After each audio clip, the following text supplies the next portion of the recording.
اور یہ استاد ہے امام شافعی کا، اور امام شافعی کتاب الام میں مسند سے روایتیں لائے۔ اب بتلائیں جب اس سے روایتیں ہو تو اس کتاب کا پایا استدلال کیا ہوگا؟ بات سمجھے یا نہیں سمجھے؟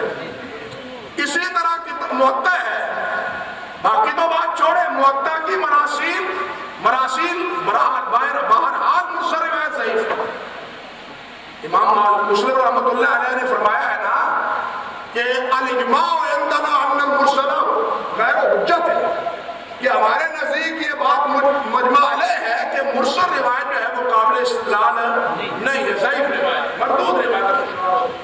اور موطا میں مرفوع روایتوں کے ساتھ ساتھ مسند روایتیں بھی، اپنے مرسل روایتیں بھی پائی جاتی ہیں۔ مرسل ہی نہیں ہے، منقطع بھی ہیں، اور منقطع ہی نہیں بلکہ معلق روایتیں بھی ہیں۔ اور بعض معلقات تو ایسی بھی ہیں جن کا کوئی سر پیر ہی نہیں ہے، جن کا کوئی سر پیر نہیں۔ ایک معلق روایت ہے، میں مثال دیتا ہوں کہ جناب امام احمد کا فرماتے، امام مالک فرماتے ہیں کہ قال رسول اللہ صلی اللہ علیہ وسلم انی لا انسی ولکن انسی، میں بھولتا نہیں ہوں، بلایا جاتا ہوں، میں بھولتا نہیں ہوں بلکہ بلایا جاتا ہوں تاکہ تمہارے لیے ایک طریقہ مسنون بن جائے، پتہ چل جائے تمہیں مسئلے، میں بھولتا نہیں ہوں۔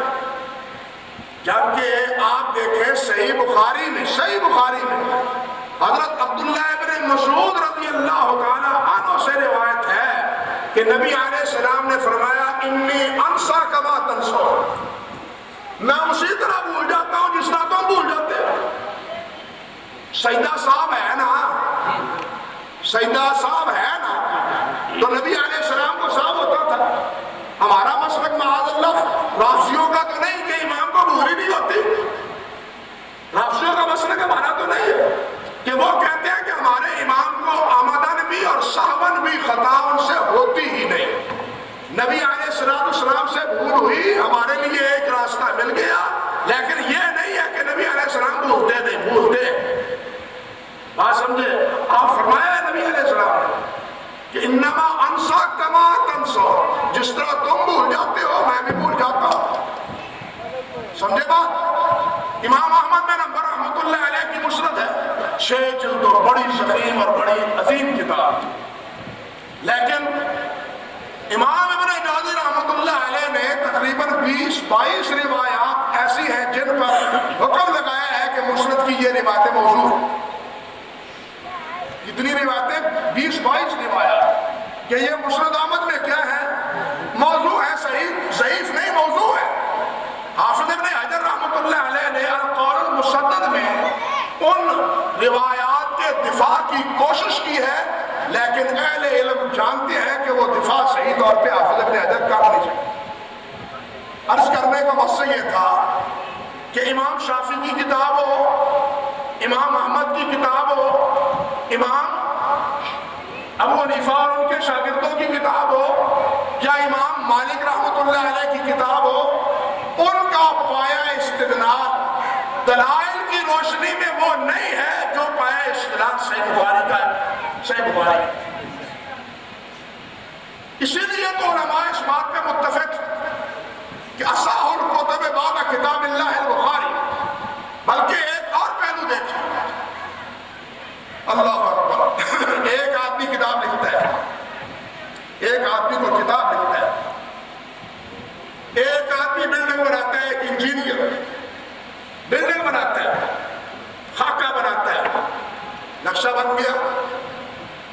اب بعد کا جو آنے والا ہے وہ کہتا ہے اس نے کتاب لکھی ہے، میں اس سے بہتر کتاب لکھی، ٹھیک ہے جی؟ وہ کہتا ہے اس نے یہ نقشہ بنایا ہے، اس بلڈنگ کا بہت خوبصورت ہے، میں اس سے بہتر نقشہ بناؤں۔ کوشش ہوتی ہے یا نہیں ہوتی بھائی؟ اور پھر ایک سے ایک بڑھ کے ہوتا ہے کام کیا نہیں ہوتا؟ دنیا میں یہ چیزیں مثالیں موجود ہیں، لیکن اللہ اکبر، اللہ شاہد ہے، اللہ شاہد ہے کہ امام بخاری رحمۃ اللہ علیہ نے جو کتاب لکھی ہے، اس کتاب کے بعد میں آنے والے وہ ان شروط کو قائم نہیں رکھ سکے جو امام بخاری رحمۃ اللہ علیہ نے جن کا اہتمام کیا۔ مطلب کہ صحیح بخاری اپنی صحت کے اعتبار سے اتنے بلند ترین مقام پہ ہے کہ اس سے آگے بڑھنے کی کسی سے امید ہی نہیں ہو سکتی، اس کا تصور ہی نہیں کیا جا سکتا۔ یعنی صحت حدیث کے لیے جو اصول، جو قواعد اور جو ضوابط اور جن کی بنیاد امام بخاری نے رکھی ہے، اور جس محنت اور جس کوشش سے امام بخاری رحمۃ اللہ علیہ نے اس عظیم الشان کتاب کو مرتب کیا ہے، اس سے آگے بڑھنا تو کجا رہا، آگے بڑھنا تو کجا رہا، اس کے برابر بھی کوئی نہیں پہنچ پایا، اس کے برابر بھی کوئی نہیں پہنچ پایا۔ کسی نے کہا تھا کہ جناب امام مسلم کی صحیح مسلم ہے، دارقطنی نے کہا چھوڑو مسلم کی کیا بات کرتے ہو، لولا البخاری لما رہا مسلم، اگر بخاری نہ ہوتا تو بخاری کو مسلم کو راہ کون دکھاتا؟ آپ سمجھے؟ اس لیے یہ بات علماء کے ہاں، اہل علم کے ہاں متفق علیہ ہے کہ جو مقام اور جو مرتبہ اس کتاب کا ہے، بھائیو قرآن مجید کے بعد دنیا کی مذہبی جتنی بھی کتابیں ہیں، حتیٰ کہ تورات اور انجیل، وہ بھی اپنی وہ حیثیت نہیں رکھتی جو اس کتاب کی حیثیت ہے، باوجود کہ ہم کہتے ہیں وہ منظم کرتا ہے۔ آپ سمجھے؟ ان کی بھی وہ حیثیت ہے، اس میں بھی کیا ہے، گڑبڑ ہے، تورات میں بھی گڑبڑ ہے اور انجیل میں بھی گڑبڑ ہے، لیکن یہ روایتیں، ان کے بارے میں شیخ الاسلام ابن تیمیہ رحمۃ اللہ علیہ فرماتے ہیں کہ صحیح بخاری کی تمام روایات قطعی۔ کیا مطلب ہے قطعی ہونے کا؟ قطعی یقینی، جس طرح کہ آپ اس لوہے کو دیکھ رہے ہیں، یہ لوہا، اس کے لوہے ہونے میں آپ کو شک ہے؟ اس کے لوہے ہونے میں آپ کو شک ہے؟ فرماتے ہیں جس طرح یہ آپ کے لیے یہ قطعی بات ہے، ہم نے دیکھی چاچی بھاجی ٹٹول کے دیکھ لیا کہ یہ بالکل لوہا ہے، اس میں فرق ہے ہی نہیں، اشتباہ کی کوئی بات ہے ہی نہیں۔ اسی طرح جو بخاری میں روایت آتی ہے وہ قطعی ہوتی ہے، اس میں اشتباہ کی گنجائش نہیں ہے۔ اشتباہ کا مسئلہ کیا ہے؟ امام الحرمین نے کہا ہے،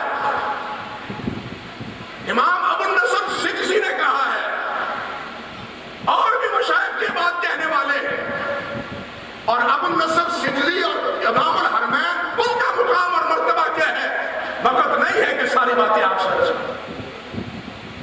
دونوں بزرگ کہتے ہیں کہ اگر کوئی انسان حلف لے، قسم اٹھا لے اور یہ بات کہہ دے کہ صحیح بخاری میں اگر کوئی روایت ضعیف ہو تو میری بیوی کو طلاق،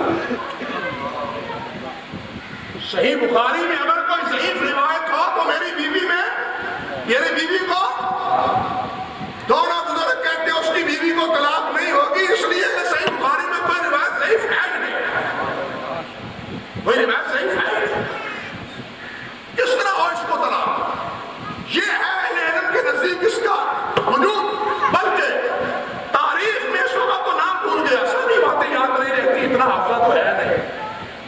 تاریخ میں یہ بات ثابت ہے کہ قرآن مجید کو یا سونے کے پانی سے لکھا گیا ہے یا بخاری کو سونے کے پانی سے لکھا گیا ہے۔ لکھنے والوں نے قرآن مجید کو بھی اپنی محبتوں کی انتہا کر دی اور صحیح بخاری کے بارے میں بھی اپنی محبتوں کی انتہا کر دی، اس کو بھی سونے کے پانی سے لکھا اور اس کو بھی سونے کے پانی سے لکھا۔ اللہ اکبر کبیر۔ بلکہ یہ وہ عظیم الشان کتاب ہے کہ جس کو رویا